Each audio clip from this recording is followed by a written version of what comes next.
আজকে দুপুরে কি দিয়ে লাঞ্চ করলাম তাই আজকে তোমাদের সাথে শেয়ার করব।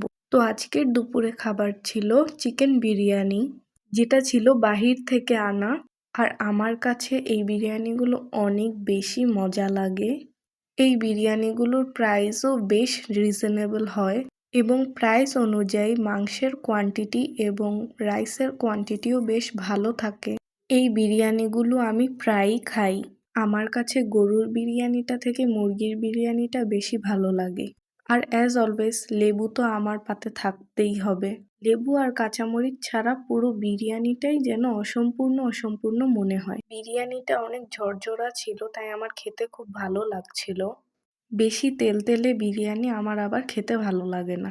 বিরিয়ানির কাঁচামরিচটা ভালোভাবে মেখে মাংস দিয়ে একটু খেয়ে নিলাম। বিশেষ করে গরম থাকার কারণে বিরিয়ানিটা তখন খেতেও খুব ভালো লাগছিল।